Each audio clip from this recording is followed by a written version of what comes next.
할렐루야. 복된 주일 예배에 나오신 우리 성도님들을 주님의 이름으로 축복하고 환영합니다. 우리 좌우 바라보시면서 기분 좋게 웃으면서 인사했으면 좋겠습니다. 반갑습니다. 축복합니다. 은혜 많이 받읍시다. 이렇게 인사하겠습니다.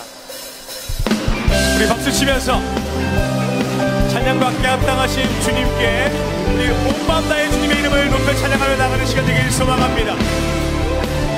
그날이 도전같이, 그날이 도전같이 이를 줄 너희는 모르느냐. 늘 깨어 있으라. 잠들지 말아라. 주님과 동행하라. 평강의 하나님이 너희를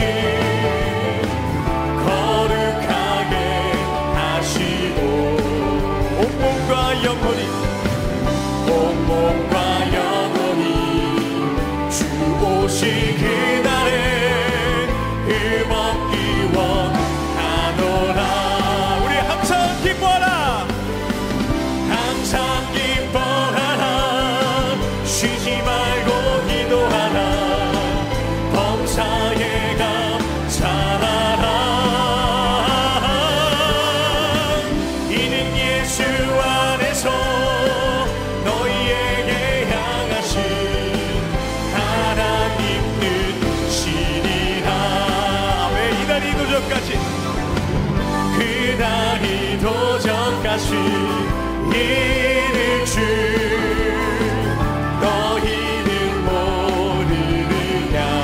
늘 깨어 있으라. 늘 깨어 있으라. 잠들지 말아라. 주님과 동행하라. 이렇게 고백할까요? 평강의 하나님이, 평강의 하나님이 너희를 거룩하게 하시고 온몸과 영혼이 주 오실 그날에 흠없기 원하노라. 항상 기뻐하라. 항상 기뻐하라. 쉬지 말고 기도하라.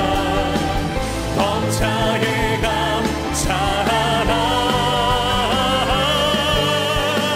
이는 예수 안에서 너희에게 향하신 하나님 뜻이니. 이번에 우리들의 목소리로 항상 기뻐하라. 항상 기뻐하라. 쉬지 말고 기도하라. 범사에 감사하라. 이는 예수 안에서 너희에게 향하신 하나님 뜻. 우리 마지막으로 고백합니다. 항상 기뻐하라. 할렐루야. 항상 기뻐하라. 쉬지 말고 기도하라. 범사에 감사하라. 이는 예수 안에서 너희에게 향하신 하나님 뜻이니라. 그래서 고백합시다. 찬양이 언제나 넘치면, 찬양이 언제나 넘치면 그대로 얼굴이 환해요. 성령의 충만한 모습을 서로. 이번에 우리 감사가 언제나 넘치면, 감사가 언제나 넘치면 그대로 얼굴이 환해요. 성령의 충만한 모습을 서로 가는. 할렐루 할렐루야. 할렐루 할렐루 손뼉치면서 할렐루 할렐루 소리 외치며 할렐루 할렐루 두 손을 들고 주님을. 이번에 우리 사랑이 언제나 넘치면, 사랑이 언제나 넘치면 은혜로 얼굴이 환해하며 서로가 느껴요. 서로가 늘 다같이 할렐루 할렐루야. 할렐루 할렐루 손뼉치면서 할렐루 할렐루 소리 외치며 할렐루 소리를 내고 이번에 우리 1절로 고백할까요? 찬양이 언제나 넘치면 찬양이 언제나 넘치면 은혜로 얼굴이 환해요 성령의 충만한 모습을 이번에 우리 2절로 감사가 언제나 넘치면 감사가 언제나 넘치면 은혜로 얼굴이 환해요 성령의 충만한 모습을 서로 가는 할렐루 할렐루야 할렐루 할렐루 손뼉 치면서 할렐루 할렐루 소리 외치며 할렐루 할렐루 그 소리 내고 주 이번에 우리들의 목소리로 할렐루 할렐루야 헤이 할렐루 할렐루 손뼉 치면서 할렐루 할렐루 소리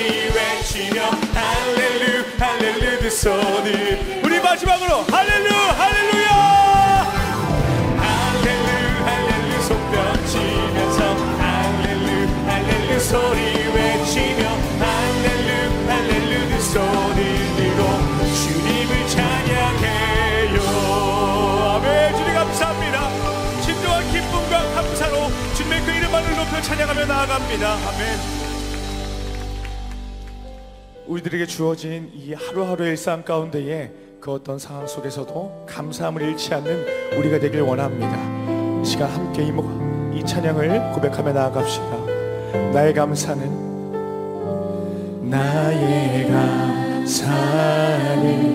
마르지 않네 고난 중더운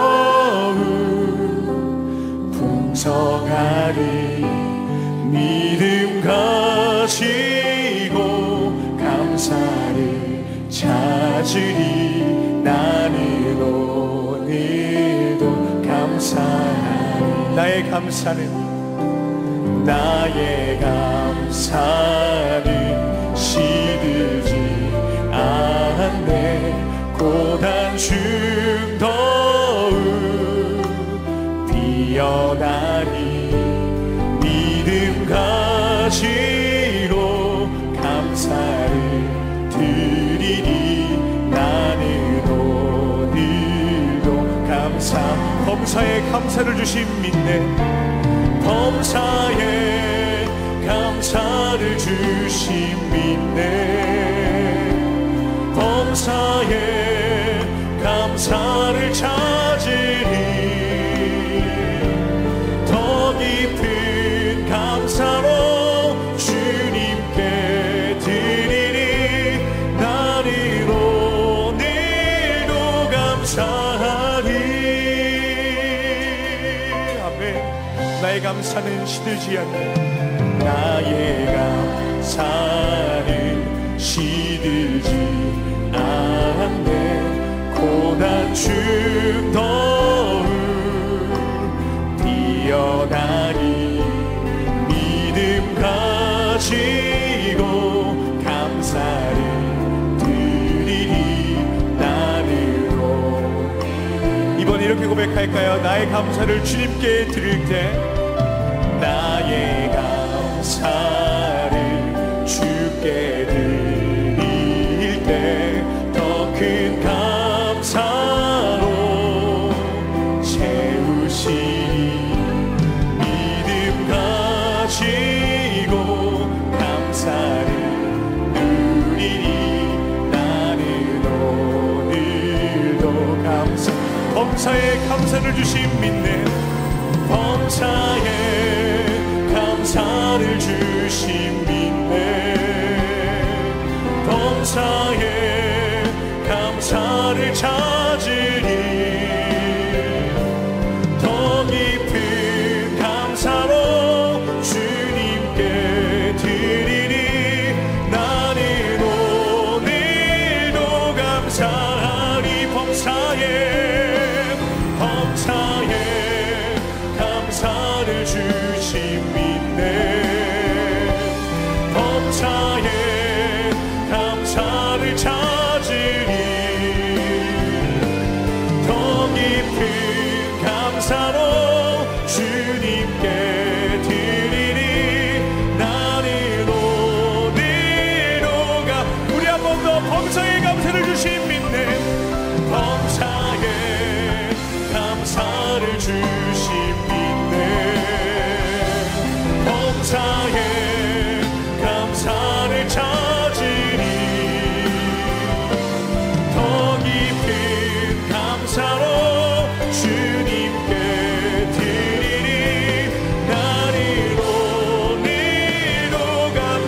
더 깊은 감사로, 더 깊은 감사로 주님께 드리리.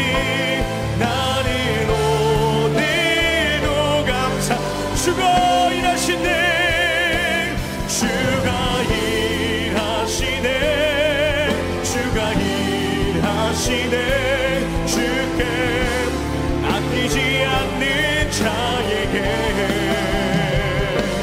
주가 일하시네, 주가 일하시네. 신뢰하며 걷는 자에게. 아멘. 날이 저문 이곳에, 날이 저물어 갈 때, 빈들에서 걸을 때, 그때가 하나님의 때. 내 힘으로 안 될 때, 빈손으로 걸을 때, 내가 고백해 여호와 이래. 우리 모인 이곳에, 우리 모인 이곳에 주님 함께 계시네. 누리네 아버지네. 아멘 아멘. 적은 떡과 물고기 내 모든 걸 드릴 때 모두 고백해 여호와. 아멘. 주가 일하시네, 주가 일하시네, 주가 일하시네. 주께 아끼지 않는 자에게 주가 일하시네, 주가 일하시네. 신뢰하며 걷는 자에게. 우리 이절로 고백합니다. 우리 모인 이곳에 주님 함께에 누리네 아버지의 은혜, 누리네 아버지의 은혜. 적은 떡과 물고기 내 모든 걸 드릴 때 모두 고백해요. 우리 함께 큰 목소리로 고백하며 나아갑시다. 주가 일하시네, 주가 일하시네, 주가 일하시네. 주께 아끼지 않는 자에게 주가 일하시네, 주가 일하시네. 신뢰하며 걷는 자에게 주가 일하시네, 주가 일하시네, 주가 일하시네. 주께 아끼지 않는 자에게 주가 일하시네, 주가 일하시네. 신뢰하며 걷는 자. 우리 마지막으로 고백합니다. 주가 일하시네, 주가 일하시네, 주가 일하시네. 주께 아끼지 않는 자에게 주가 일하시네, 주가 일하시네. 신뢰하며 걷는 자에게.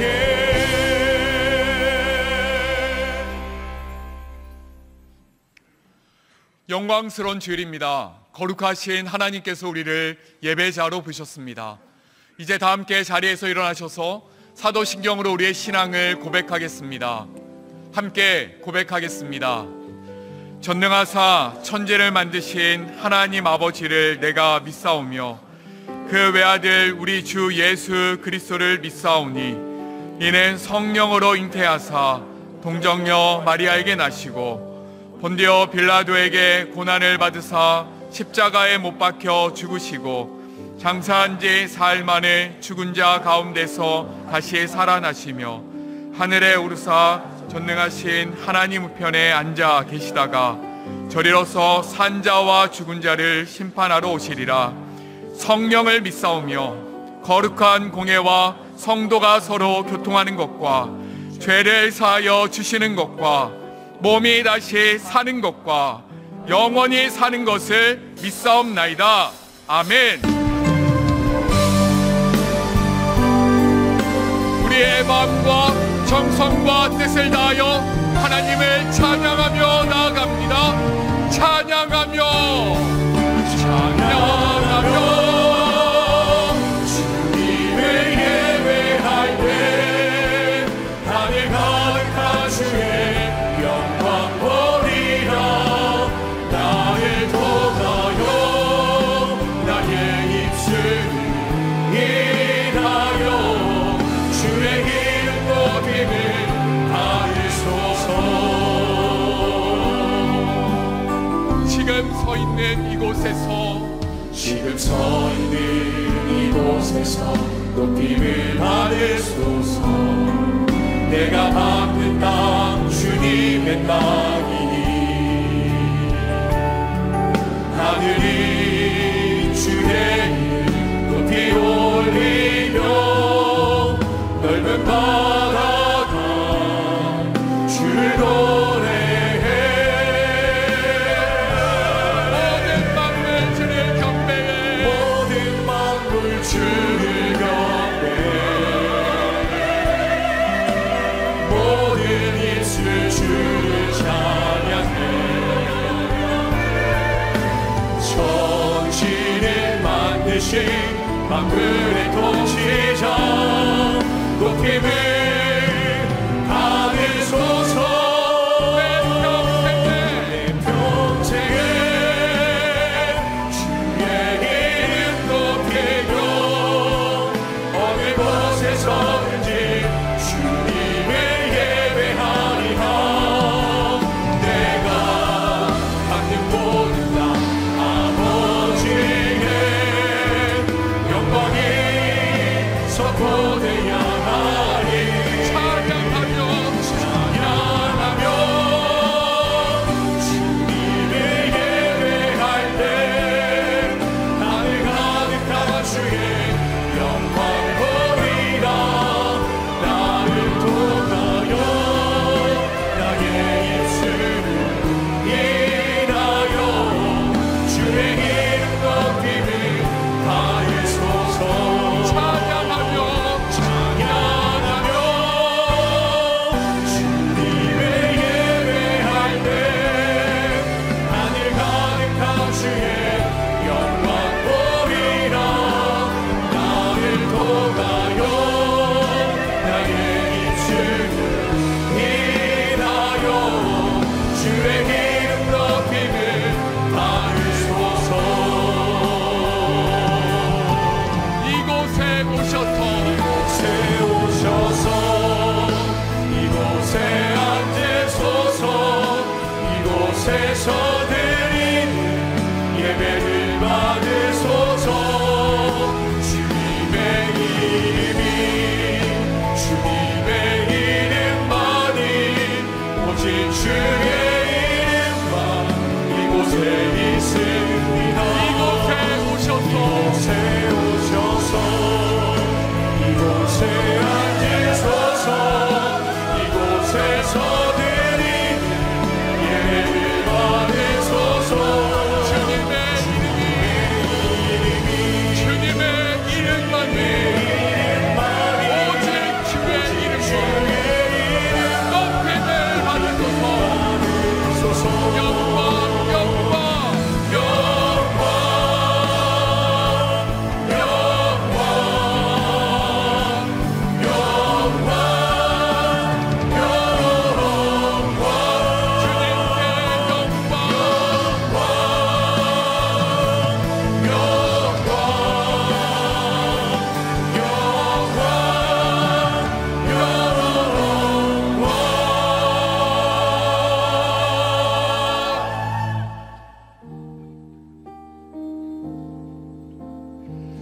예배자로 합당치 못한 우리의 삶을 십자가 앞에 내려놓으며 예배를 위하여 부르짖어 기도하기를 원합니다.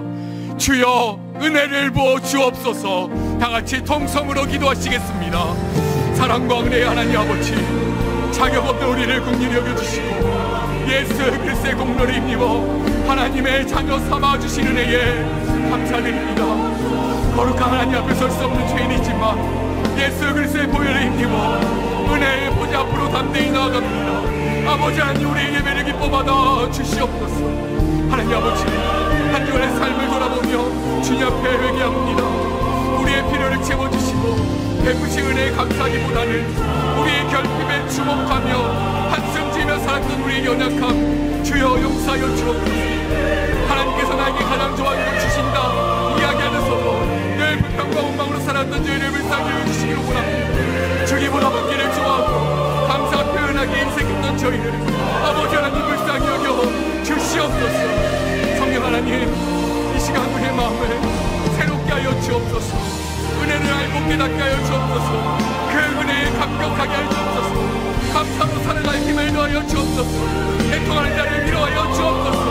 목마른 심령의 해가는 기쁨을 길 잃은 영혼들에게 빛을 비춰주시기 원합니다. 우리의 예배를 주님 홀로 영광 받아 주옵소서.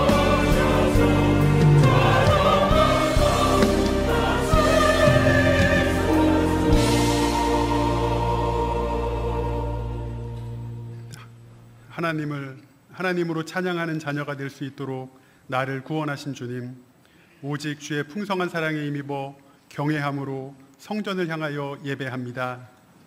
예수님은 부모와 스승의 온전한 본을 보여주셨지만 우리는 의를 드러내기 위해 선함을 포장하며 살아왔음을 고백합니다. 죄악되고 연약된 모습 그대로 주님 앞에 나왔사오니 오늘 예배가 다시금 나의 원점이자 출발점이 되는 은혜를 주시옵소서. 의인은 늙어도 여전히 결실하며 진액이 풍족하고 빛이 청청하리라고 말씀하신 은혜를 예배하는 우리 부모님들께 더하여 주시길 소원합니다. 예수님처럼 시작보다 더 아름다운 끝이 될 수 있도록 축복하시고 끝까지 그 손길로 붙잡아 주시옵소서. 제자들의 발을 씻어주는 헌신을 마다하지 않고 다음 세대들에게 섬김으로 삶을 보여주는 주일학교 선생님들을 축복합니다. 눈물로 복음의 씨앗을 뿌리는 선생님들께 열매의 기쁨을 주시고 주님의 사랑으로 사역과 가정이 더욱 풍성해지는 은혜를 주시옵소서.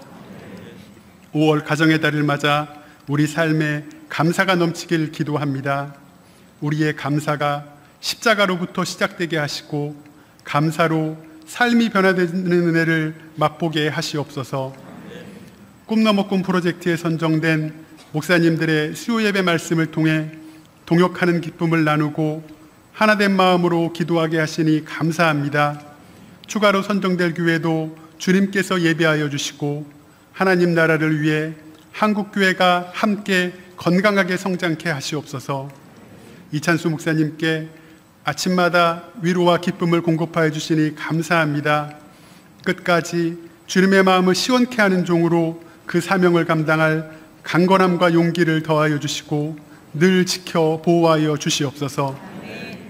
오늘 예배를 통해 광야 같은 상황에서 매일의 만나를 구하는 당신의 자녀들을 긍휼히 여겨주시고 주님의 임재를 경험함으로 원망과 불신이 해결되어 감사로 또 한 걸음을 걸어갈 믿음의 힘을 주시옵소서. 하늘에 소망을 두고 주님의 빛만을 따라가며 단순하게 주님을 믿겠습니다. 그 빛과 은혜가 마르지 않게 인도하실 예수님의 이름으로 기도합니다.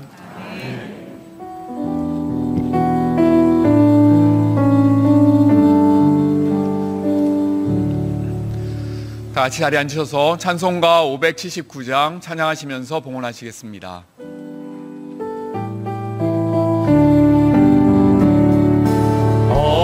어머니의 넓은 사랑 귀하고도 귀하다. 그 사랑이 언제든지 나를 감싸줍니다. 내가 올 때 어머니가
사랑의 하나님, 5월을 감사로 시작하며 또 감사로 채우심을 찬양합니다. 우리 부모님을 비롯하여 삶의 좋은 스승과 귀한 만남을 주심에 감사를 드립니다. 우리가 누리는 것이 당연한 것이 아니라 하나님의 은혜임을 고백합니다. 이 감사의 마음을 담아 주께 예물을 올려드립니다. 기쁘게 받아 주시옵소서. 이 헌금이 하나님의 선하신 뜻을 위해 귀히 사용되게 하옵소서. 감사드리며 예수님의 이름으로 기도드립니다. 아멘.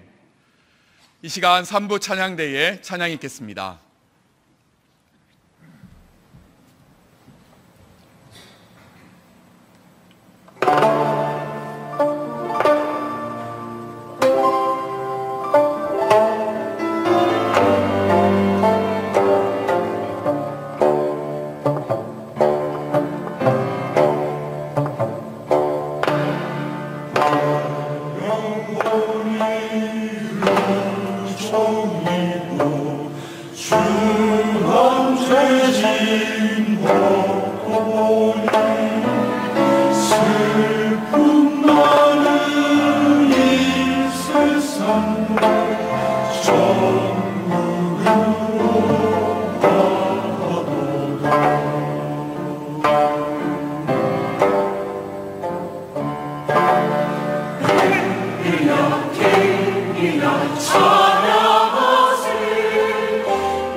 분당우리교회 주일 소식입니다. 상반기 작년 학습, 입교, 세례식이 5월 17일 수요일 저녁 7시 30분에 송림본당과 체육관에서 진행됩니다. 온 가족이 감사로 채워지는 한구절 가정예배 사진 이벤트를 진행합니다. 교회 홈페이지 우리 나눔터에 한 구절 가정예배 사진 나눔 게시판에 가정예배 사진을 올려주시면 추첨을 통해 가족이 함께 드실 수 있는 간식을 선물로 보내드립니다. 송림 서현주일학교에서 교사를 모집합니다. 주보에 안내되어진 모집 분야를 참고하셔서 성도님의 많은 지원 부탁드립니다. 대학부 성년식이 스물, 꿈을 향하다라는 주제로 5월 15일 월요일 오후 6시 30분에 드림센터에서 진행됩니다. 더 자세한 내용은 주보를 참고하세요. 예, 5월 달은 가정의 달이기도 하고 또 감사의 달이기도 하다고 했는데요. 이제 여러분들이 그냥 이렇게 살아오면서 참 크고 작은 고마웠던 분들 한번 적어 나가기 시작하면 진짜 많이 나옵니다. 그래서 하나하나 이렇게 적어 가시면서 또 올려보시고요. 그리고 이제 5월은 가정의 달이자 감사의 달이기 때문에 오늘은 옆에 분들한테 좀 유치해 보이긴 하는데 이렇게 인사 한번 하시면 어떨까요? 제 옆에 앉아 주셔서 감사합니다. 이렇게 옆에 분들한테 네.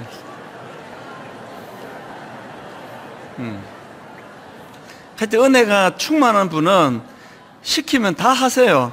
그래서 이제 옆에 앉아주셔서 감사합니다. 그런데 옆에 분이 뭐 앉고 싶어서 앉았나요? 이렇게 대답하지 않으셨으리라 생각합니다. 교회 오시면 이제 자꾸 웃고 또 막 제스처도 더 커지고 그 마음의 즐거움을 위해서 노력을 더 많이 하면 좋겠고요. 이제 그 가정의 달이기 때문에 이제 지난주 말씀드렸잖아요. 모이면 뭐 당신은 이게 문제야, 니들은 저게 문제야, 그런 예배가 아니고요. 감사 노트를 활용하셔서 자꾸 격려하고 세워주고 인정하고 감사하고, 그래서 이제 가정 예배가 한 구절 묵상하고 또 그 감사 노트가 재료가 되고 도구가 됐으면 좋겠습니다. 격식보다 중요한 건 하나님 앞에서 기뻐하고 감사하는 거라고 생각을 합니다. 가정 예배 많이 참여해 주시기 바라고요. 오늘은 이제 어버이 주일이면서 또 스승의 주일입니다. 이따가 우리 70세 이상 어른들께는 예배 설교 뒷부분에 선물을 드리는 시간을 가질 계획이고요. 이제 이 시간에는 또 스승의 주일이기 때문에 우리 교회에 스승들이 참 많습니다. 뭐 주일학교 교사 정말 고마운 분들입니다. 1만 성도 파수운동 직후에 주일학교 교사가 250여 분이었거든요. 깜짝 놀랐습니다. 최근에 들었는데요. 현재 250명이던 주일학교 교사가 670명이 됐답니다. 너무나 많은 분들이 교사로 자원해 주시고 이 아이들을 위해서 애써 주시는 건 너무 감사하고요. 또 저희 교회에는 좋은 또 스승이 계시잖아요. 순장님들, 영혼의 스승들이세요. 계속 말씀 준비하고 그것을 전하는 순장님들도 너무 감사하고, 우리 젊은 대학부 청년부에도 많은 리더와 엘더들이 있는데요. 그래서 오늘 스승의 주일을 맞이해서 이 고마운 분들 또 선생님들께 한번 큰 박수로 격려해 주시면 감사하겠습니다. 많은 선생님들 감사하고요. 주일학교 선생님들께 드리는 선물은 이제 주일학교 부서에서 또 준비를 하고 있습니다. 그래서 이 5월 한 달은 뭐 풍성한 감사가 그렇게 넘치기를 바랍니다. 한 가지 부탁이 있는데요. 이제 가평 우리 마을이 이제 허가가 초읽기로 들어가는데, 이제 이 가평 우리 마을이 이제 굉장히 잘 다듬어지고 있는데, 혹시 우리 중에 뭐 카피라이트가 계시거나 또 무슨 글 쓰시는 분, 또 뭐 방송 작가 이런 분이 만약에 계시다면, 이 가평의 정신을 막 굉장히 잘 이제 정리를 했는데 이거를 좀 잘 담는 게 이제 저희가 비전문가다 보니까 그게 되게 좀 어렵습니다. 그래서 이런 것들을 좀 도와주실 분이 필요하니까 본인이나 또 주변에 그런 분이 계시면 꼭 좀 교회로 연락을 주셔서 이 부분에 좀 도와주시고요. 막 너무 많은 일이 필요한 건 아닙니다. 전문가의 손길이 필요하니까 그렇게 좀 도와주시고요. 다음 주는 또 창립기념주일입니다. 이 감사의 달에 창립기념주일이 있어서 얼마나 감사한지 모릅니다. 지난 21년 동안 한결같이 인도해 주신 하나님께 다음 주일 또 예배 시간과 마당에서 정말 잔치가 벌어지기를 원합니다. 기도로 그렇게 준비해 주시기 바랍니다. 이제 우리 하나님 말씀은 출애굽기 20장 12절 한 절입니다. 우리 오늘도 자리에서 일어나셔서 출애굽기 20장 12절 두 번에 걸쳐서 읽도록 하겠는데요.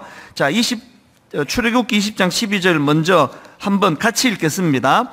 내 부모를 공경하라. 그리하면 내 하나님 여호와가 내게 준 땅에서 내 생명이 길리라. 한 번 더 읽습니다. 내 부모를 공경하라. 그리하면 내 하나님 여호와가 내게 준 땅에서 내 생명이 길리라. 아멘. 네, 자리에 앉아주시기 바랍니다. 그 지난 2월 달에 그 터키에 또 시리아 그 지역에 대지진이 발생해서 너무나 가슴 아픈 또 충격적인 그런 일들을 저희들이 접했는데요. 그 지진으로 6만 명 가까운 사람이 목숨을 잃었고요. 이건 뭐 상상하기 어렵습니다. 그리고 30만 채의 건물이 파괴가 됐고요. 뭐 피해 금액은 뭐 숫자로 환산이 안 될 정도로 뭐 천문학적인 숫자입니다. 엄청난 참사가 벌어졌는데, 제가 그 터키의 시리아 대지진이 일어났을 때 저는 지진과 관련해서 제가 경험했던 한 사건이 계속 머리를 맴돌고 있었습니다. 제가 오래전에 칠레, 남미에 있는 칠레를 방문한 적이 있는데요. 그 칠레도 이제 지진이 좀 빈번하게 일어나는 지역으로 알려져 있습니다. 제가 그전에는 몰랐습니다. 그 칠레에 가서 그게 둘째 날 새벽으로 기억을 하는데요. 자다가 지진을 만난 거예요. 뭐 한국에서 경험하는 뭐 이 살짝 느낌이 오다 마는 정도가 아니고요. 한참 자고 있는데 갑자기 막 침대가 흔들리는 겁니다. 침대가 누가 옆에서 막 이렇게 흔드는 것처럼 흔들려가지고 너무 놀라가지고 이제 눈이 떠졌는데, 이게 뭐 잠깐 하다 마는 게 아니고 안 끝나는 겁니다. 계속 막 땅이 흔들리고 그래서 굉장히 좀 이제 마음에 그 두려움이 생기는 일을 경험했는데요. 사실 제가 그때 놀란 게 하나 있습니다. 이 정도 이제 막 침대가 흔들릴 정도로 지진이 발생하면은 공포스러워서 자다가 막 건물 밖으로 뛰어나가고 막 비명 소리가 들리고 막 앰뷸런스가 오고 그래야 되는데 너무 조용한 겁니다. 아니, 내 방에만 왔나? 너무 이상한 거예요. 그래서 제가 이제 날이 밝아지자마자 바로는 거리로 나가봤는데 더 놀랐습니다. 아무 일도 없었다는 듯이. 사실 얼마 전에 그 포항에서 지진이 나가지고 그때 수능 시험이 막 연기가 되고 이런 그 국가적으로 이제 당황스러운 일을 경험했는데, 제가 그 강도를 이쪽 저쪽을 살펴보니까요, 포항에서 일어난 그 지진과 비슷하거나 칠레에서 제가 경험한 강도가 더 센데도 불구하고 무슨 일이 일어났냐는 듯이 그런 겁니다. 나중에 제가 들어보니까요, 그리고 이제 또 막 검색을 해가지고 지진 상황을 또 점검하고 해보니까 칠레가 지진이 많이 나는 지역이고 또 좀 비극도 경험하고 하면서 이제 그 지역이 건물을 지을 때 전부 내진 설계가 된, 그래서 이제 유심히 나중에 보니까요, 건물과 건물이 다 이어져 있습니다. 건물과 건물을 다 이어놓고, 그리고 어떤 면에서는 침대가 막 그렇게 흔들리는 게 그게 내진 설계가 돼서 안전한 거라는 거예요. 이 건물이 좀 따라 흔들리는 게 그게 지진을 배려한 거구나. 나중에 제가 그거 알게 됐죠. 그 생각을 제가 하면서 그 터키의 시리아 지진 내용들을 보니까요, 참 가슴 아프게도 그 지역에서 물론 뭐 지진이 뭐 엄청난 강도로 일어난 것도 사실이지만 그 나라 건축법이 이미 이 내진 설계 매뉴얼이 다 되어 있다는 겁니다. 그런데 반영을 안 하는 겁니다. 많은 건물들이, 그 터키에 있는 많은 건물들이 그런 법대로 하지 않고, 왜 법대로 하지 않습니까? 돈이 많이 들어가니까요. 그래서 뭐 이제 정부도 뭐 적당히 뭐 눈 감아주고 뭐 그랬던 것 같아요. 그랬더니 막을 수 있는 건물 붕괴들도 이제 같이 붕괴되고 그랬던 거 아닙니까? 저는 그때 저녁 뉴스 시간에 건물 두 동이 잊혀지지가 않아요. 비슷한 건물이 두 개가 이렇게 서 있는데 너무 신기하게도 한쪽 건물은 완전히 붕괴가 다 돼가 형태가 잘 알아보기 어려울 정도로 붕괴가 돼 있는데 뼈대만 남아 있는데 그 옆에 있는 빌딩은 거의 멀쩡한 겁니다. 여러분 짐작이 가지 않습니까? 한쪽은 그 법대로 내진 설계, 그 건축의 내진 설계 매뉴얼대로 건축을 안 한 거고요. 한쪽은 그걸 잘 지킨 거예요. 평상시에는 몰랐는데 지진이 일어나니까 바로 이제 이 두 건물에 성경에도 있지 않습니까? 모래 위에 지은지, 반석 위에 지은지. 평상시에는 어디다 지은지 모릅니다. 그래서 제가 그 2월 달에 지진 사건을 보면서 인생도 마찬가지거든요. 신앙생활도 마찬가지예요. 기초가 중요한 거. 저는 결혼을 앞두고 인사하러 오는 젊은 형제 자매에게 맨날 당부합니다. 결혼해가지고 막 한 1, 2년 막 감정적으로 너무 뜨겁게 사랑하고 이것도 좋지만 그렇게 사랑이 있을 때 기초를 다져야 된다. 같이 꿈을 꾸고 같이 큰 그림을 그려 나가면서 그래서 제 스스로가 이게 목사가 이게 교회는 큰 교회 한답시고 그렇게 설치고 다니는데 이건 내 인생이 이게 부실한 거 아닌가? 그런 생각이 들 때면 제가 경험했던 칠레의 지진난, 새벽에 지진난 그 다음 아침을 떠올려요. 지금도 거리가 눈에 선하거든요. 아무 일도 없었다는 듯이 그냥 일상이 이루어지고 있는 그 칠레와 같은. 그래서 제가 우리 성도님들과 저 자신이 이런 면에서 우리 인생의 기초가 튼튼한 그런 인생이 되시기를 바랍니다. 왜 이렇게 말씀을 시작을 드리는가 하니까요, 바로 오늘 우리가 다룰 말씀이 바로 그런 내용입니다. 오늘 본문은 10계명 중에서 5계명에 해당되는 말씀인데 출애굽기 20장 12절 본문 읽어드릴게요. 내 부모를 공경하라. 그리하면 내 하나님 여호와가 내게 준 땅에서 내 생명이 길리라. 여러분 다 아시다시피 이제 그 1계명부터 4계명까지는 하나님을 사랑하는 것과 관계된 계명이고요. 그런가 하면 이제 5계명부터 마지막 10계명, 10계명까지가 이게 인간관계에서 꼭 기억해야 될 계명이라고 아시잖아요. 그래서 모세가 두 돌판을 받았는데 한 돌판은 하나님 사랑과 관계된 1부터 4계명이 기록이 되어 있고요. 또 두 돌판 중에 두 번째 돌판은 인간관계에서 기억해야 될 5부터 10가지의 계명이 담겨있다. 그렇게들 알려져 있습니다.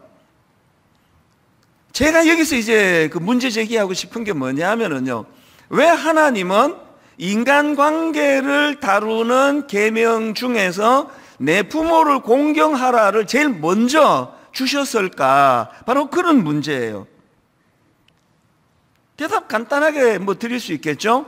하나님의 기준으로는 부모님을 섬기는 그 문제가 인간관계에서 가장 기초적인 문제라고 인식하기 때문이다. 그렇게 말씀을 드릴 수가 있습니다.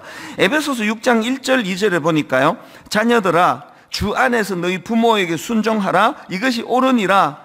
내 아버지와 어머니를 공경하라. 이것이 약속이 있는 첫 계명이니. 이 말씀의 의미를 가지고 어느 교수님이 그 설명한 글을 읽고 제가 공감을 했는데요, 부모 공경의 문제는 인간관계에 해당되는 계명 중에 제일 먼저 등장할 뿐만 아니라 인간관계를 다루는 5계명부터 10계명까지 해서 부연 설명이 있는 유일한 계명이라는 겁니다.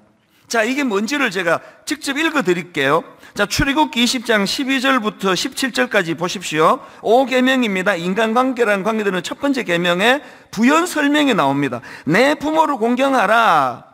왜 공경해야 되느냐? 그리하면 내 하나님 여호와가 내게 준 땅에서 내 생명이 길리라. 부연 설명이 있습니다. 부모 공경해야 되는 이유가 뭔지 아니? 그리고는 나머지 말씀에는 부연 설명이 없습니다. 자, 6번째 계명, 살인하지 마라. 7번째 계명, 간음하지 마라. 8번째 계명, 도둑질하지 마라. 9번째 계명, 내 이웃에 대하여 거짓 증거하지 마라. 마지막 10번째, 내용이 길지만요, 부연 설명이 아닙니다. 한번 들어보십시오. 내 이웃의 집을 탐내지 마라. 내 이웃의 아내나 그의 남종이나 그의 여종이나 그의 소나 그의 낙이나 무릇 내 이웃의 소유를 탐내지 말라. 여기 보니까 부모 공경의 문제가 가장 먼저 등장할 뿐만 아니라 그 5계명에만 부연 설명을 하고 있다는 겁니다. 그만큼 중요하다는 거고 그만큼 기초가 된다는 거거든요. 김용규 교수가 쓴 데칼로그라는 책이 있는데요. 거기 보면은 이런 문제 제기를 해요. 부모 공경이 왜 살인 금지보다 앞서 있느냐? 우리 상식으로 봤을 때는 살인이 훨씬 심각한 거 아닙니까? 그런데 왜 하나님은 살인 금지보다 부모 공경을 먼저 기록했나? 왜 거기에다 부연 설명을 했나? 그런 설명들을 해놓은 글을 제가 봤는데요. 여러분, 하나님은요, 부모 공경이라는 이 항목이 우리 인간에게 있어서 가장 기본적이기 때문에 그렇다고 설명을 드릴 수가 있거든요. 그래서 이렇게 질문할 수가 있겠죠. 아니 무슨 부모 공경이 뭐 그렇게 기초적으로 중요하냐라고 그렇게 물으실 수 있다면 간단하게 답드릴 수 있습니다. 부모 공경이 우리 어릴 때 부모님이 우리를 위해 잘해주시고 희생하시고 은혜를 갚아야 돼 이런 차원이 아니에요. 왜 부모 공경이 우리 인간들에게 가장 기본적인 그런 항목으로 이것을 하나님이 주시는가? 왜 그러냐 하니까요. 부모는요, 생명의 전달자이기 때문에 그렇습니다.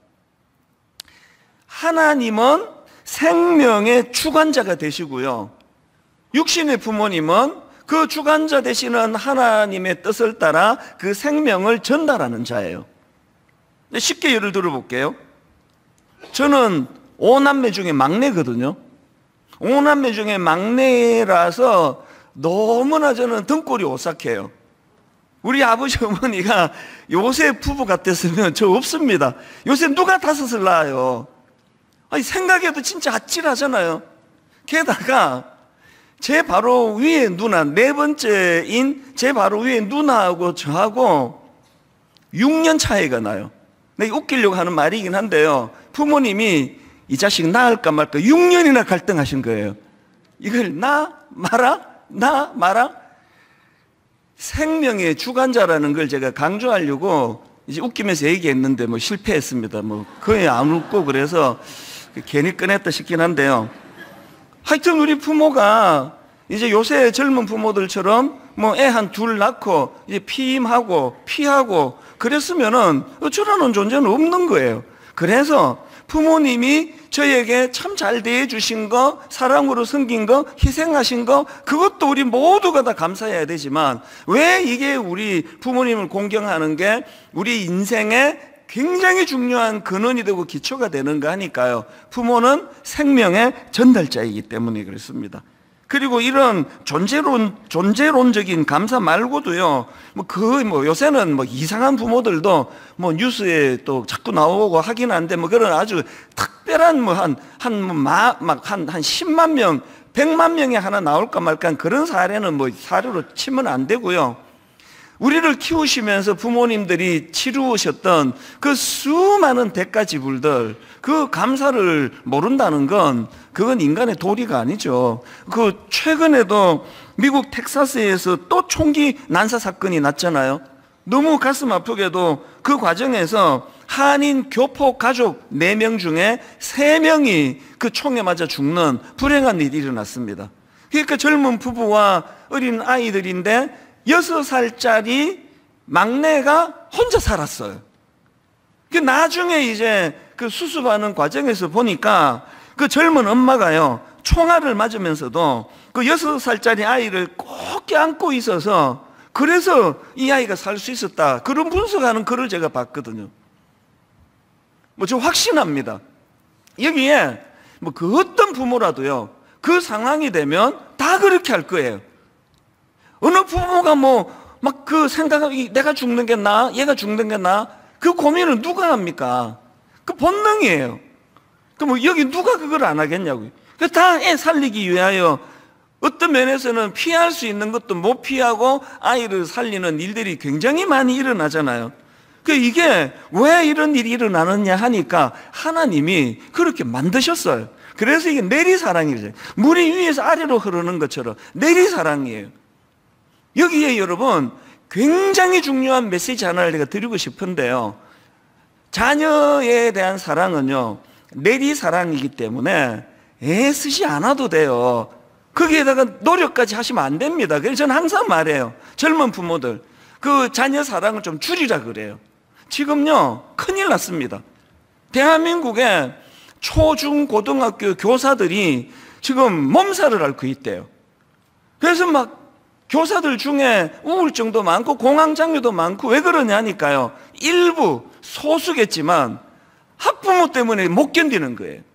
막 뭘 해도 와서 따지고 시비 걸고 사진 찍고 녹음하고 막 이래가지고 그래서 젊은 교사들이 못 견뎌내고 있는 거예요. 여러분 부탁합니다. 그러지 마세요. 좀 믿고 맡겨야 돼요.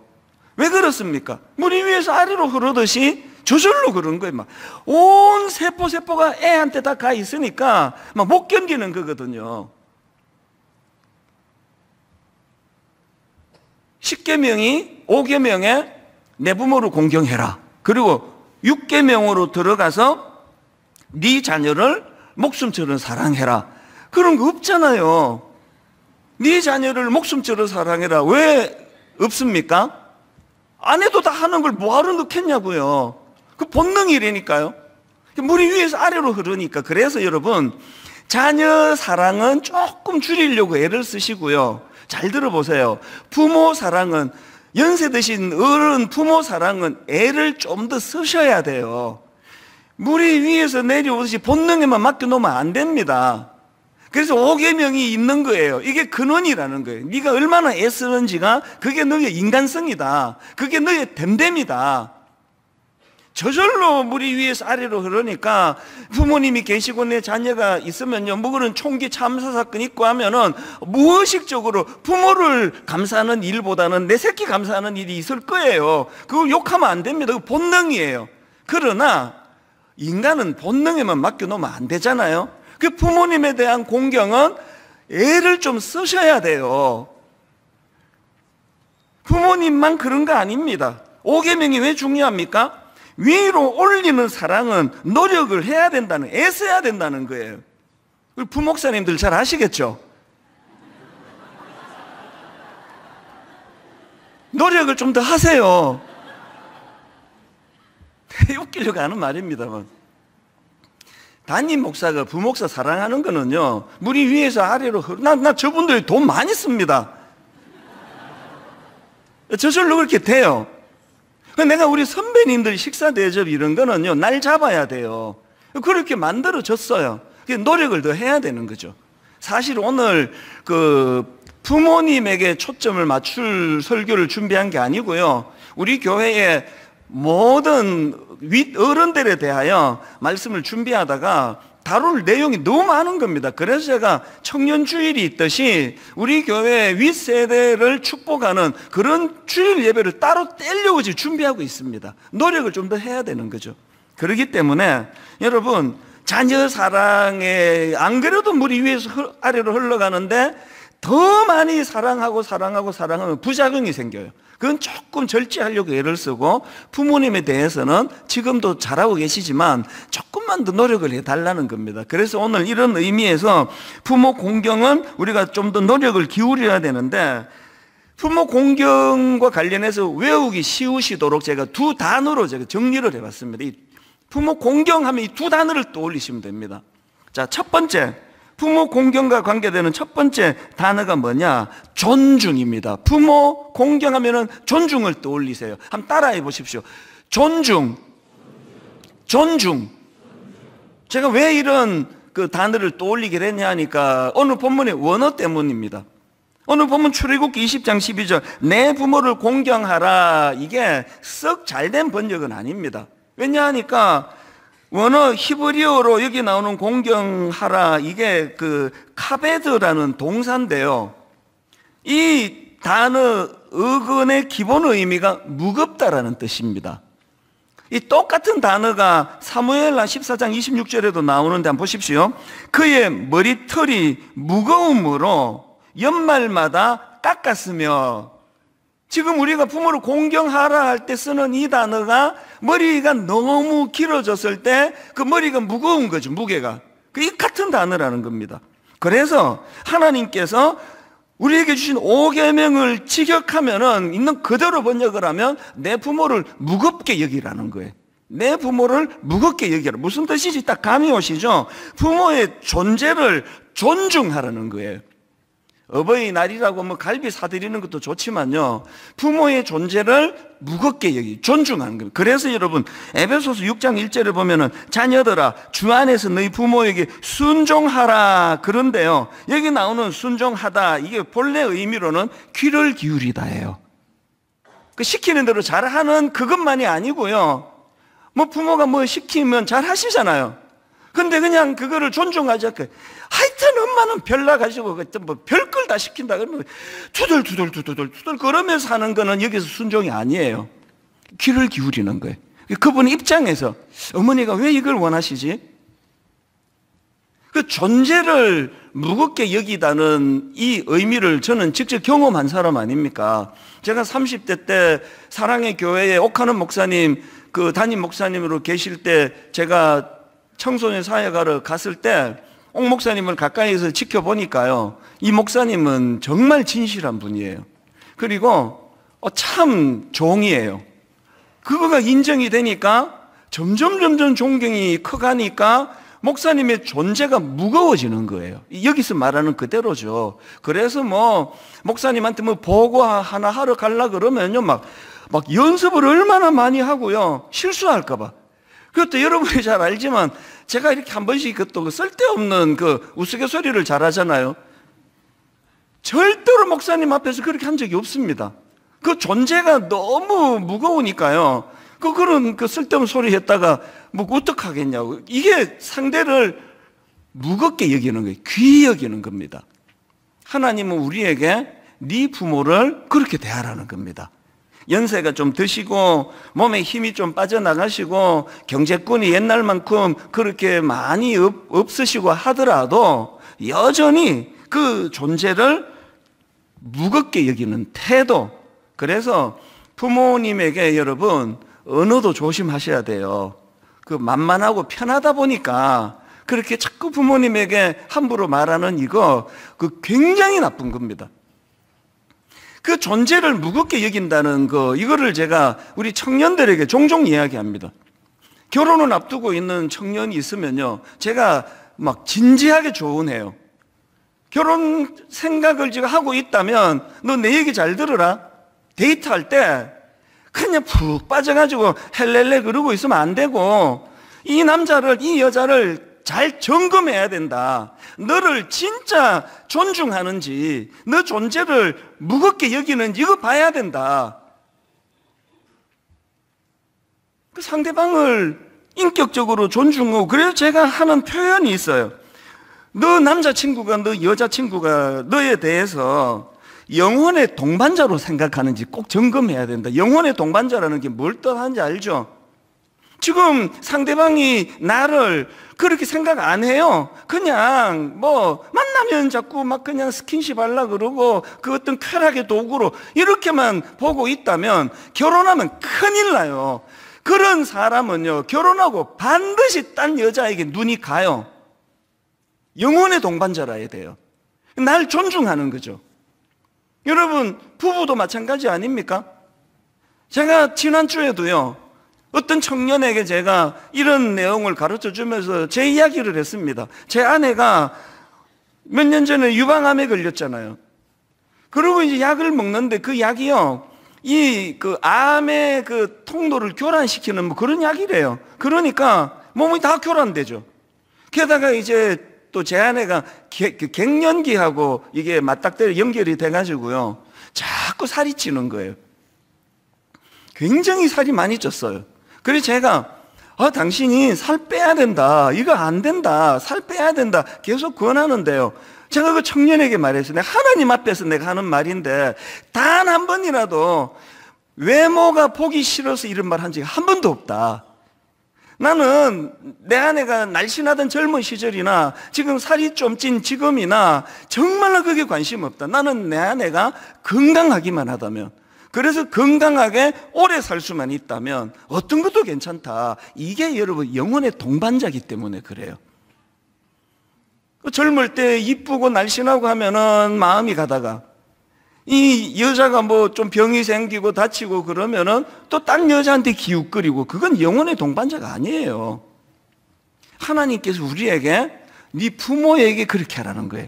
용돈도 두둑히 드리고 저 희생적으로 사랑해 주실 그때뿐만 아니라 연세가 많이 드셔서 지금은 그렇게 할 수 있는 여건이 안 되는 그런 상황이라 할지라도 지갑의 두께를 보고 부모를 판단하는 게 아니라 여전히 우리 부모님은 내 인생에서 무거운 존재예요. 귀한 존재입니다. 하나님이 이걸 명하고 계시다는 겁니다. 여러분이 다 아시지만 저희 어머니가 이제 원래 99세가 되셨잖아요. 한 5, 6년 전부터 이제 어머니가 단기 기억을 못 하세요. 장기, 예전에 건 기억을 하시는데 단기 기억을 못 하세요. 그래서 이제 지금은 마음이 아프게도 이제 통화조차도 잘 안 되는 상황이, 대화도 잘 안 되는 아픈 마음인데, 한 5, 6년 전만 해도 이제 제가 주로 출근하면서 전화를 드렸습니다. 그 전화를 드리면 우리 어머니의 초미의 관심사는 우리 막내 아들이에요. 규진이는 학교 잘 다니니? 그럼 제가 이렇게 대답을 해요. 아, 규진이 군대 갔습니다. 전에 말씀드렸는데 군대 갔습니다. 군대 생활 잘하고 있습니다. 그 다음날 또 출근하면서 전화를 드려요. 그러면 어머니 또 말씀하세요. 규진이는 잘 있니? 학교 잘 다니니? 그럼 저 또 말씀을 드려요. 아, 규진이 군대 갔습니다. 군대 생활 잘하고 있습니다. 그 다음날 또 전화를 드립니다. 그러면 또 물으세요. 규진이는 학교 잘 다니니? 거기다 대고 버럭 도대체 몇 번을 말해야 알아들으시겠냐고요. 군대 갔다고 내가 한두 번 말했습니까? 여러분, 단 한 번도 이렇게 반응한 적이 없어요. 진짜 하나님이 아세요. 저는요, 어머니가 10번을 반복해서 물으시면 10번을 다 처음 듣는 것처럼 대답했습니다. 아, 어제 말했잖아요. 군대 갔어요. 단 한 번도 그렇게 한 적이 없습니다. 이게 지금 3일째, 4일째 계속이 되는데, 규진이 군대 갔니? 아, 규진이 학교 잘 다니니? 그러면 처음 듣는 것처럼. 왜? 어머니가 기억을 못 하시고 처음 물으시는 것처럼 물으시니까 처음 듣는 것처럼 답을 드려요. 왜 그럴까요? 어머니가 연세가 99세가 되셔서 단기 기억을 잃었다 하더라도 그게 그분을 내가 막대할 만큼 존재가 가벼워졌다는 뜻이 아니거든요. 제게는 여전히 너무 소중하고 너무 무거운 분이기 때문에 그렇게 반응하는 거거든요. 다시 말씀드립니다. 어버이날 막 용돈을 막 두둑하게 드리고 막 뭐 그냥 한집에 막 엄청나게 비싼 음식을 드리는 것도 좋은 일이에요. 그러나 더 좋은 일은 부모님의 존재를 무겁게 받는 거예요. 그래서 어디 가시겠다고 옷 갈아입고 그러면 딱 보기에 이거 어머니 옷이 좀 이게 안 맞다 하실 때 이렇게 말씀하시면 안 됩니다. 하여튼 엄마는 어떻게 이런 옷을 고르고 있느냐고, 이게 어울린다고 생각하세요? 이거는요, 그건 그냥 내버려 두는 것보다 더 나쁜 짓이에요. 존중해드리고 또 존중해드리고. 그래서 이제 어디 한정식집을 딱 계약을 해놨는데 갑자기 어머니가 난 냉면이 먹고 싶다 그러면 막 요새 냉면 먹는 집이 어디 있냐고요. 아, 그냥 아무 말하지 말고 따라오세요. 뭐 이렇게 하시는 분은 없겠죠, 그죠? 무의식적으로 편하니까 그렇게 나올 수 있는 거예요. 잘 기억하십시오. 부모님을 공경하라는 하나님의 말씀은요, 그분의 존재를 무겁게 여기라는 거예요. 이게 첫 번째고요. 두 번째로 부모 공경과 관련해서 기억해야 될 두 번째 단어가 뭐냐? 격려입니다. 격려. 한번 따라해 보십시오. 격려. 격려. 이 하나님께서 주신 십계명은 모든 인생에게 다 통하는 말씀이지만 1차적으로 주신 독자가 있다는 겁니다. 자, 십계명 중에 맨 마지막 10번째 계명을 기록한 출애굽기 20장 17절을 보십시오. 여러분 독자가 누굴지 짐작하면 금방 답이 나옵니다. 이렇게 기록합니다. 내 이웃의 집을 탐내지 말라. 내 이웃의 아내나 그의 남종이나 그의 여종이나 그의 소나 그의 낙이나 물어 내 이웃의 소유를 탐내지 말라. 이걸 보고 여러분 둘째 아들이 생각납니까? 중학생 아들? 여러분의 중학생 아들이 옆집 여자를 탐냅니까? 짐작할 수 있잖아요. 이게 지금 독자가 누군지. 그래서 그 김지천 교수님이 쓰신 책에 보니까요, 이거를 가지고 이 십계명은요 부모 통제 아래에 있는 어린애에게 주어진 게 아니라고. 이 십계명은 1차적인 독자는요 이제 부모의 그 품을 벗어난, 그래서 뭐 추정이죠, 한 30대에서 50대까지의 장년들을 1차 대상으로 그렇게 주신 말씀이다. 저 동의가 되더라고요. 그래서 여러분 그 김용기 교수가 쓴 책에도 보면은요, 내 부모를 공경하라, 이 명령은 부모의 노후 복양의 문제를 다룬 것이다. 그렇게 해석한 학자들이 많다는 거예요. 뭘 의미할까요? 제가 이 말씀을 묵상을 하다가 고민이 되는 겁니다. 이게 우리 세대 보고 한 얘기네. 그럼 중등부도 지금 막 부모를 공경해야 된다, 막 고등부도 부모 공경 그러는데 걔들이 1차 독자가 아니래요. 그래서 우리가 부모를 복양하는 거, 이게 지금 이 본문에서 포인트인데, 그러면 어떻게 하는 게 복양이 될까? 제가 고민을 하다가 그 지난주 제가 그 황성주 박사, 이분이 또 목사님이기도 하잖아요. 황성주 박사님이 이제 의사신데요. 그분이 쓴 책과 이제 그 강의에서 하나 언급해 드리려고 했다가 시간이 없어서 못 해드린 게 있는데, 이 하나님이 오늘 쓰라고 배려해 주신 거더라고요. 그분의 글과 강의에서 이런 요지가 있습니다. 아들의 감사편지로 어머니 생명을 4년이나 연장시킨 사례, 이런 주제의 글이 있습니다. 이게 무슨 내용인가 하니까요, 이 황성주 박사님이 이제 어머니도 연세가 많이 드셨으니까 이제 위독하신 겁니다. 어느 날 얼마나 이게 이제 어머니 돌아가시나 보다. 그래서 이분의 자녀들이 미국에 있었는데 너희들 나와라, 할머니 임종을 놓치면 안 된다. 그럴 정도로 이 연로하신 어머니가 이제 위독하셨는데 너무나 감사하게도 그때 안 돌아가신 거예요. 그러나 여전히 이제 연로하시고 또 이제 몸이 편치 않은 상황인데, 이 황 박사님이 이제 해외로 가시게 된 거예요. 장기체류. 얼마나 고민이 되겠냐고요. 아니 지금 이렇게 지금 병든 어머니를 두고 혼자 이 상황에서 내가 외국에 가는 게 옳은가, 그러고 고민하고 있을 때 기도하는데 하나님이 지혜를 주셨대요. 그래서 이분이 이제 가야 되니까 가시기 전에 어떤 일을 했냐 하니까, 판넬로 이제 큰 글씨, 이제 어른이 이제 글씨를 또 작게 쓰시면 못 보시니까요, 큰 글씨를 그런 글씨로 어머니께 감사 편지를 쓴 거예요. 그래서 이제 그 편지에서 어머니에 대해서 10가지 감사를 기록한 겁니다. 이거를 이제 판넬로 벽에 뭐 한쪽 벽을 다 썼겠죠. 뭐 그렇게 크게 이제 글을 쓰고 그렇게 하고 이분은 이제 해외로 가셨는데요, 3일 후에 연락이 왔대요. 기적이 일어났다고.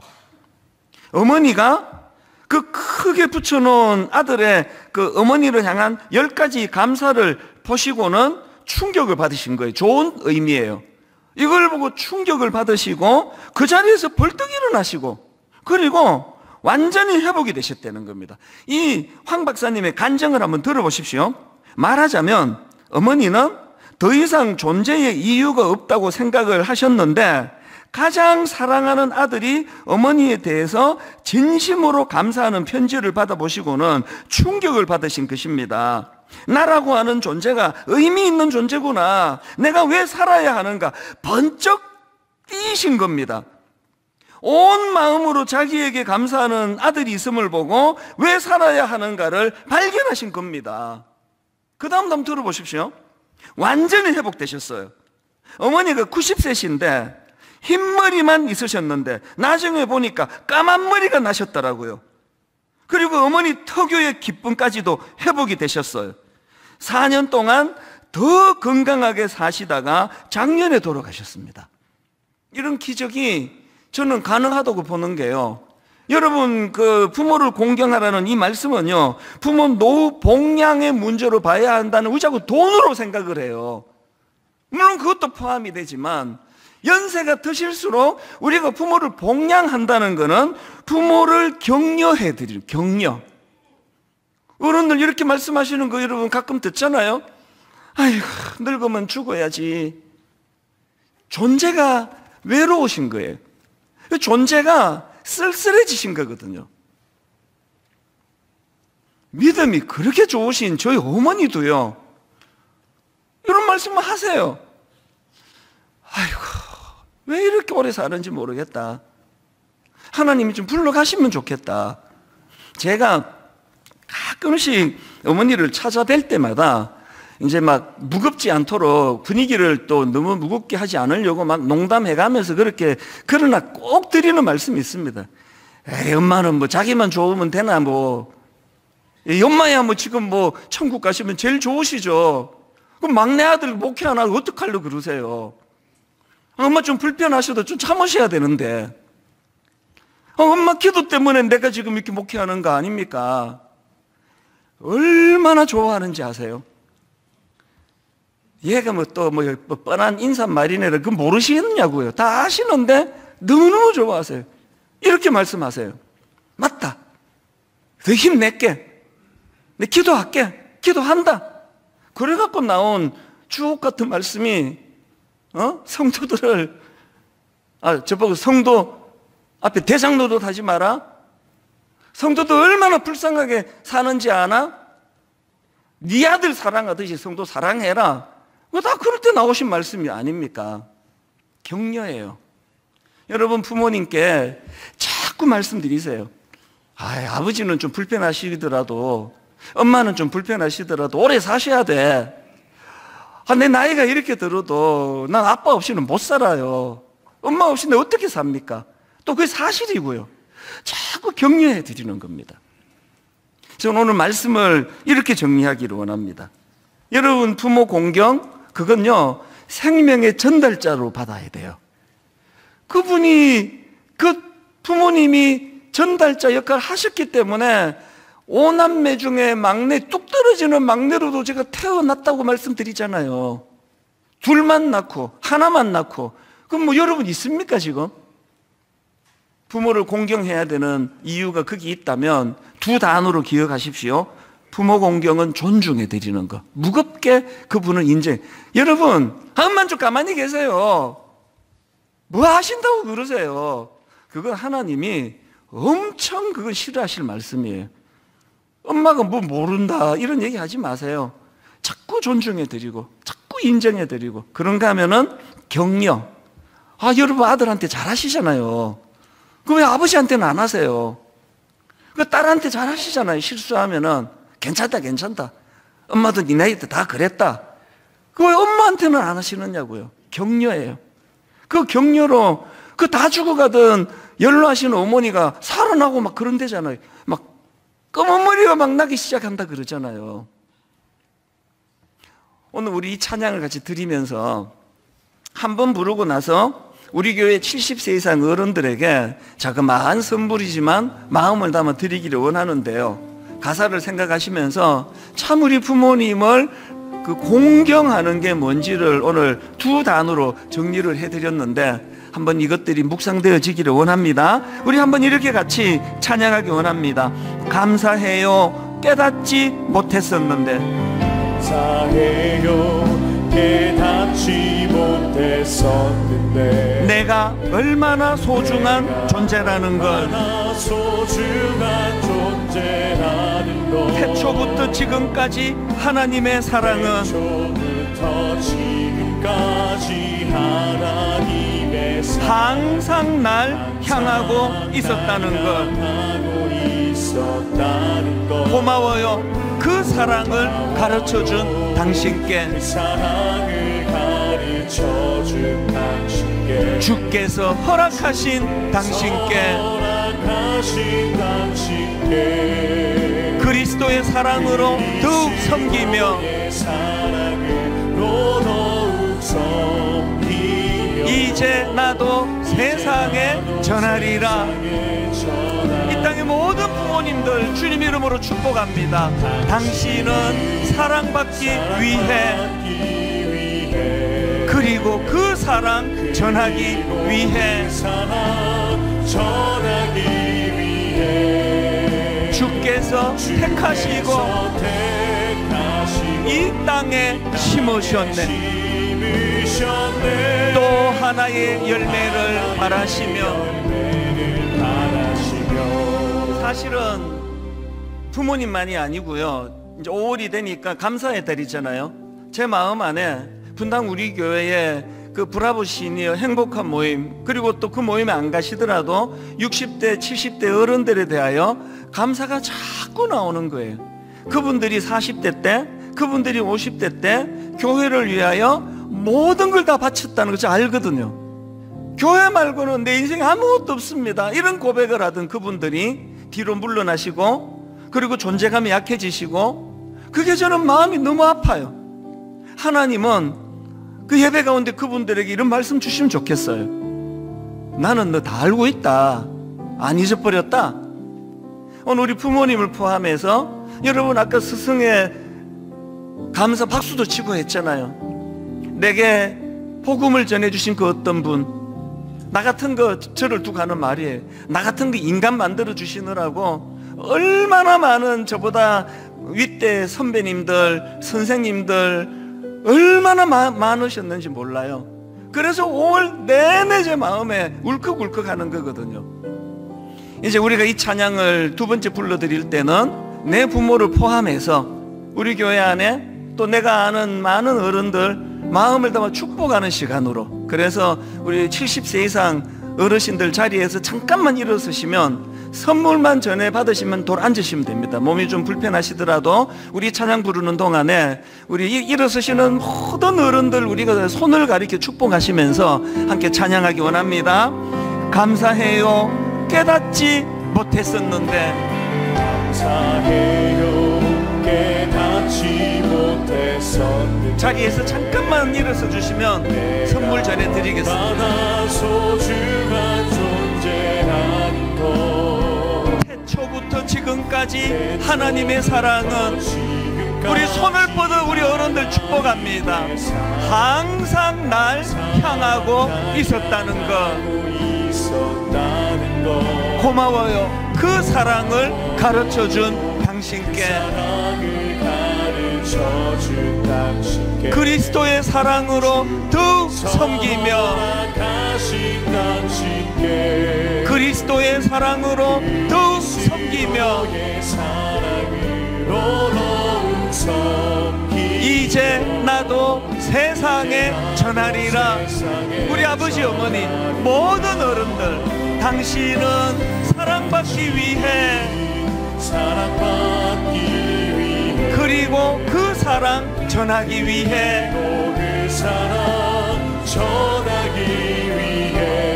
주께서 택하시고 이 땅에 심으셨네. 또 하나의 열매를 바라시며 그 하나님 앞에 우리가 이렇게 찬양합니다. 오 신실하신 주, 오 신실하신 주, 신실하신 주, 신실하신 주. 하나님의 말씀입니다. 내 너를 떠나지도 않으리라. 너를 떠나지도 않으리라. 내 너를 버리지도 않으리라. 약속하셨던 주님, 그 약속을 지키사, 이후로도 영원토록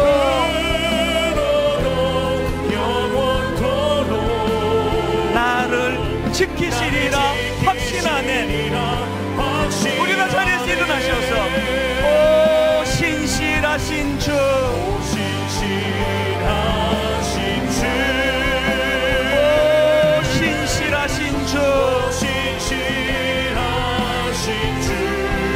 내 너를 않으리라. 너를 떠나지도 않으리라.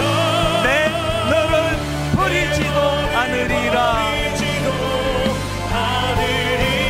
약속하셨던 주님, 약속하셨던 주님, 그 약속을 지키사 약속을 지키사 이후로도 영원토록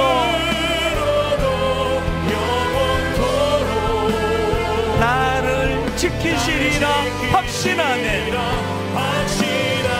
나를 지키시리라 확신하네.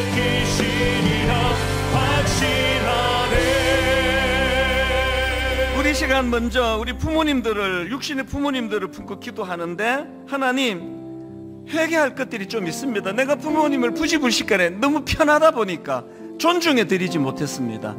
하나님, 부모 공경은 그 부모의 존재를 무겁게 여기라고 하는 건데, 말 속에서 자꾸 가볍게, 그런가 하면은 부모님에 대한 격려, 여러분 사춘기 애들만 격려를 먹고 자라는 게 아니에요. 오히려 연로하신 어른들이야말로 격려를 먹고 그렇게 힘을 내시는 분들이세요. 자꾸 반복해서 자꾸 하셔야 돼. 오래 사셔야 된다고, 건강하셔야 된다고, 엄마가 계셔서 아빠가 계셔서 내가 힘을 얻을 수 있다고. 그 왜 속에만 넣어놓고 말씀을 안 하세요? 표현하시는 거예요. 자꾸 표현하시는 겁니다. 하나님, 오늘 주신 말씀이 내 삶 속에서 실천되어질 수 있도록 은혜 주시고 힘 주시기 원합니다. 우리 부모님과 2차적으로 우리 모든 우리 70세 이상 어른들을 품고 축복하며 함께 통성으로 기도하시겠습니다. 살아계신 하나님 아버지, 하나님의 은혜와 자비하심을 감사함으로 아버지 하나님께 올려드립니다. 오 하나님 아버지, 우리 모두는 다 하나님의 은혜를 받은 자들입니다. 그런가 하면은 하나님 생명의 주관자 되시는 하나님 앞에 순종하며 생명의 전달자로 오늘 우리를 이 땅에 있게 만든 부모님에 대하여 하나님 가장 우선순위를 가지고 그 부모님을 공경하는 저희들 되기 원합니다. 하나님, 오늘 배운 대로 부모님을 공경한다는 것은 부모님의 존재를 무겁게 여기는 겁니다. 부모님을 존중하는 겁니다. 하나님, 우리의 언어를 주님이 주장해 주셔서 부모님에게 함부로 아버지 언어가 내뱉어지지 않도록 막아주시고 인도하여 주시옵소서. 살아계신 하나님, 부모 공경이라는 것은 우리가 부모를 격려해드리는 거라고, 우리가 부모를 잘 공양하기 원하는데, 하나님 부모 공양의 가장 중요한 것은 부모를 세워드리고 격려해드리는 것이라고 한다면, 하나님 오늘 우리들 다시 한번 힘을 얻어 부모님께 그런 자녀가 되게 하여 주시옵소서. 살아계신 하나님, 하나님 아버지 앞에 다시마며 다시 한번 은혜를 구하며 힘을 얻어 부모님께 부모님을 공경하는 자녀가 되도록 아버지 인도하여 주시옵소서. 하나님, 오늘 말씀 가운데 우리가 우리 자녀들을 향한 사랑은 내리사랑이라서 노력하지 않아도 애쓰지 않아도 저절로 그렇게 흘러가는 물과 같다고 말씀을 나누었는데, 여기다가 자꾸 더 자녀 사랑 흘러가다 보니 하나님 자녀들에게는 과잉사랑이 돼버렸습니다. 너무 과잉이 돼서 부작용이 너무 많습니다. 오늘 배운 그대로 하나님, 물이 위에서 아래로 흐르던 내리사랑이기 때문에 부모님을 섬기는 일은 노력이 좀 필요하다는 걸 깨달았습니다. 노력하기 원합니다. 더 노력하겠습니다.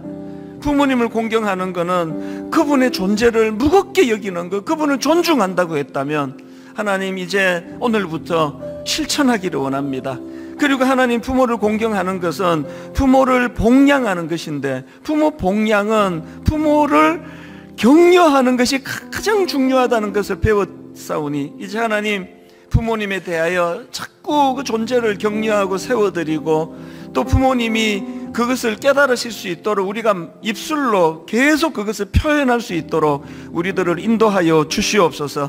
분당 우리 교회는 참 교회를 지키기 위하여 지난 21년 동안 수고한 우리 윗대 어른들이 참 많습니다. 은퇴하신 이후에 그들이 허전해지지 않도록, 그들이 존재감이 없어서 마음이 상하지 않도록 하나님 강권적으로 역사하시고 붙잡아 주시옵소서. 올 한 달 내내 내 심령에서, 우리 가정에서 감사가 끊어지지 않고 흘러나오도록 오늘 오후에 저녁에 가정 예배 가운데 또 자녀들에게, 부모님에게 감사로 축복하는 은혜로운 가정 예배가 이루어지도록 인도하여 주시옵소서. 우리 주 예수 그리스도의 은혜와 하나님 아버지의 다함 없는 사랑과 성령님의 감동, 감화, 위로교통 충만하심의 역사가 오늘 주신 말씀 마음에 담고 깨달은 대로 실천하며 그렇게 부모님을 섬기기로 다짐하며 예배하는 모든 주의 자녀들 머리 위에 지금부터 영원토록 함께 하시기를 간절히 축원하옵나이다. 아멘.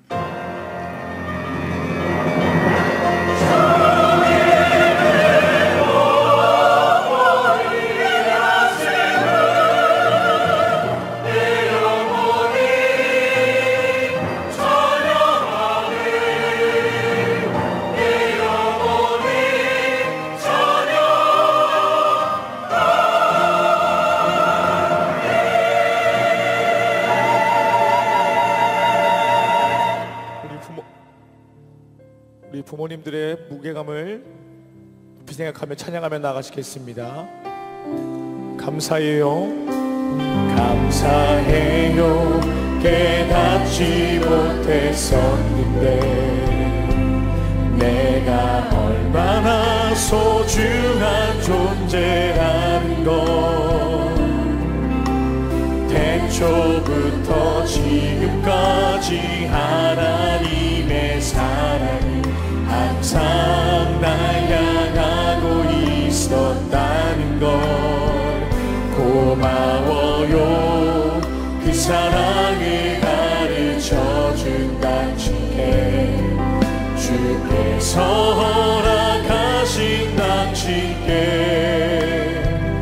그리스도의 사랑으로 더욱 섬기며 이제 나도 세상에 전하리라. 당신의 사랑받기 위해, 당신이 사랑받기 위해 주리고 그 사랑